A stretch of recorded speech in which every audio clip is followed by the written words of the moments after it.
नमस्कार दोस्तों, आप सबका स्वागत है और हृदय की अनंत गहराइयों से आपका बहुत-बहुत अभिनंदन। दोस्तों, आज हम देख रहे हैं हिंदी साहित्य के इतिहास के महत्वपूर्ण प्रश्नोत्तर और चलिए बैठते हैं और अपने प्रश्नोत्तर को गति देते हैं और अपनी तैयारी को और अधिक मजबूत करते हैं। लहरों के राजहंस नामक नाटक के नाटककार का नाम बताइए। तो दोस्तों, काफ़ी प्रसिद्ध नाटक है और सेकंड ग्रेड एग्ज़ाम के ये सिलेबस में भी नाटक है, तो इसको तो पढ़ना ही पड़ेगा। जो आरपीएससी की एग्ज़ाम दे रहे हैं उनके लिए बात कर रहा हूँ मैं। तो लहरों के राजहंस नामक नाटक के नाटककार का नाम मोहन राकेश है और ये जो नाटक है इसका वाचन है वो आपको इस चैनल के कम्युनिटी टैब में आपको शेयर किया हुआ मिल जाएगा, जो कि मेरे द्वारा वाचन किया हुआ आपको मिलेगा। और इसके लेखक है मोहन राकेश। मोहन राकेश का आषाढ़ का एक दिन नाटक का प्रकाशित हुआ 1958 में। मोहन राकेश का आषाढ़ का एक दिन नाटक प्रकाशित हुआ था दोस्तों। अगला प्रश्न अपना है, सुमित्रानंदन पंत के गीति नाट्यों के नाम बताइए। गीति नाट्य ऐसे नाटक होते हैं ये जो कि गाए जा सकते हैं, मंच पर इनको गाया जा सकता है, यानी अभिनय के साथ साथ इनको गाया भी जा सकता है। ऐसे ये नाटक हैं और ये 3 नाटक हैं, रजत शिखर, शिल्पी और सौवर्ण। रजत शिखर, शिल्पी और सौवर्ण, ये सुमित्रानंदन पंत के 3 गीति नाट्य हैं। चलिए नेक्स्ट प्रश्न की तरफ बढ़ते हैं। दुष्यंत कुमार के गीति नाट्य का नाम बताइए। ऐसा नाटक जो कि गाया जा सकता है।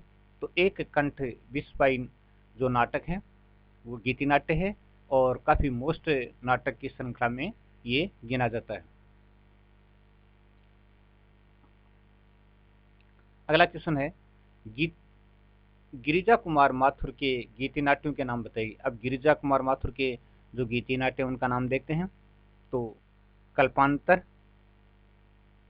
सृष्टि की सांझ, लोह देवता और संघर्ष, 4 नाटक ऐसे हैं गिरिजा कुमार माथुर के जो कि गाए जा सकते हैं। कल्पांतर, सृष्टि की सांझ, लोह देवता और संघर्ष, चारों नाटक हैं वो गीति नाट्य की श्रृंखला में आते हैं। चलिए अगला प्रश्न है अपना, यह दीप अकेला किस रचनाकार की रचना है। और ये कविता का रूप है।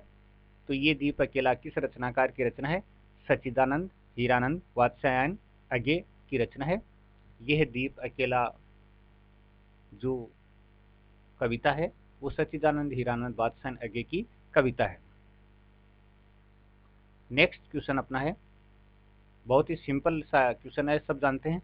रंगभूमि, कायाकल्प, गबन, कर्मभूमि उपन्यास रचनाओं के रचयिता का नाम बताइए। तो ये मुंशी प्रेमचंद के उपन्यास हैं।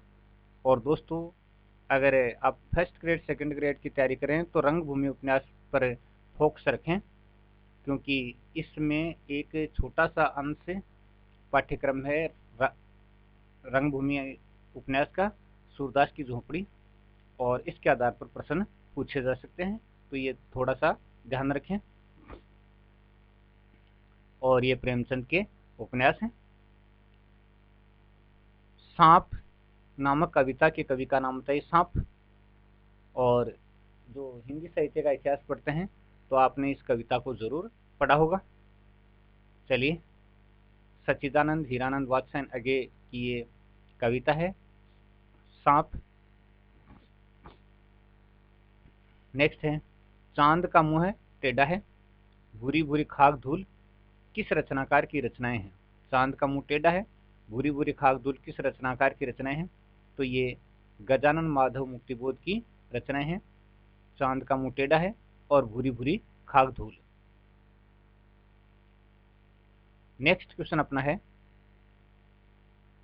धूप के धान, शीलापंख चमकीले, नाश और निर्माण, छाया मत छूना मन, पृथ्वी कलप। धूप के धान, शीलापंख चमकीले, नाश और निर्माण, छाया मत छूना मन, पृथ्वी कलप किस रचनाकार की रचनाएं हैं। तो दोस्तों, यहाँ छाया मत छूना मन नाम की 2 रचनाएं हैं, आपको ध्यान रखना होगा। और दोनों रचनाओं के बारे में मैंने पूर्व वीडियो में पूरे विस्तार से बताया है कि किस किस की रचनाएं हैं। तो आप जब वीडियो देखोगे तो आपको पता लग जाएगा। तो धूप के धान, शिलापंख चमकीले, नाश और निर्माण, छाया मत छूना मन, पृथ्वीकल्प किस रचनाकार की रचनाएं हैं? तो याद आ गया होगा उत्तर, गिरिजा कुमार माथुर की ये रचनाएं हैं सारी की सारी।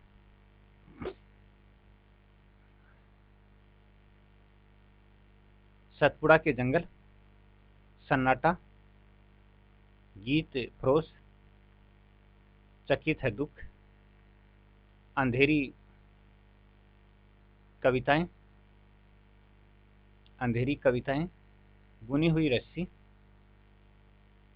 कमल के फूल, वाणी की दीनता किस रचनाकार की रचनाएं हैं? तो देखिए, सतपुड़ा के जंगल, सन्नाटा, गीत फरोश, चकित है दुख, अंधेरी कविताएं, बुनी हुई रस्सी, कमल के फूल, वाणी की दीनता और ये सारी की सारी रचनाएं भवानी प्रसाद मिश्र की रचनाएं हैं। तो एक बार पुनः देख लीजिएगा, सतपुड़ा के जंगल, सन्नाटा, गीत फरोश, चकित है दुख, अंधेरी कविताएं, बुनी हुई रस्सी, कमल के फूल, वाणी की दीनता। और रचनाकार हैं भवानी प्रसाद मिश्र।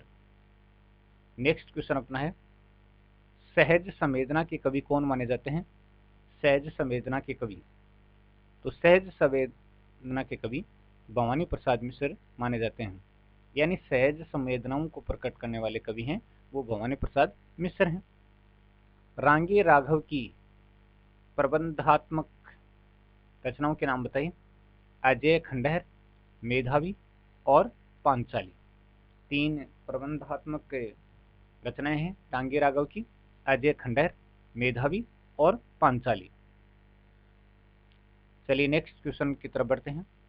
सुमित्रा नंदन पंत की प्रगतिवादी रचनाओं के नाम बताइए। तो प्रगतिवादी रचनाओं के नाम युगवाणी और ग्राम्य है। यानी पहले छायावादी थे और फिर उनका रुझान प्रगतिवाद की तरफ हो गया, और प्रगतिवाद की तरफ रुझान होने के बाद उनकी 2 रचनाएं हैं वो प्रमुख रूप से हैं, युगवाणी और ग्राम्य।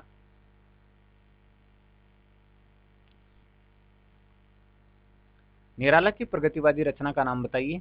कुक्कुरमुत्ता निराला की प्रगतिवादी रचना है और ये व्यंग्यात्मक रचना है, ध्यान रखिए। अगला है, साहित्य देवता नामक गद्य काव्य के रचयिता कौन है? ये देखिए दोस्तों, गद्य काव्य है, यहाँ इसकी विशेषता है साहित्य देवता और ये गद्य काव्य है। गद्य काव्य के रचयिता माखनलाल चतुर्वेदी हैं। विशेष चीज है ये, ध्यान में रखिएगा।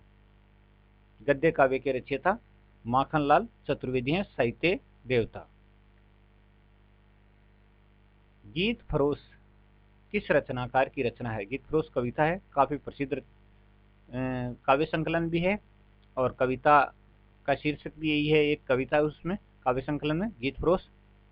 तो ये भवानी प्रसाद मिश्र की कविता है और संकलन भी है, काव्य संकलन भी है।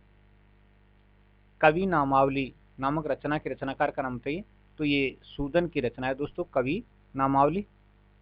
और अगली रचना नदी के द्वीप किस रचनाकार की रचना है? सच्चिदानंद हीरानंद वात्सन अगे की रचना है नदी के द्वीप। चलिए नेक्स्ट, बाबा नागार्जुन की प्रगतिवादी रचना का नाम बताइए। युगधारा बाबा नागार्जुन की प्रगतिवादी रचना है। तो दोस्तों आज हमने इस वीडियो में 20% देखे हैं। आपको वीडियो कैसा लगा कमेंट जरूर करें। दोस्तों काफ़ी लंबे वीडियो भी मैंने बनाए हैं, अगर आप उनमें इंटरेस्ट रखते हैं तो उनको देख लीजिएगा। छोटे वीडियो देखने में इंटरेस्ट है तो छोटे छोटे वीडियो भी आपको चैनल पर मिलेंगे, क्योंकि उस तरह आप 5 या 6 मिनट तक देख पाते हैं, तो इसलिए छोटे छोटे वीडियो आप के सामने ज़्यादा हाजिर होते रहेंगे। धन्यवाद दोस्तों, शुभ रात्रि।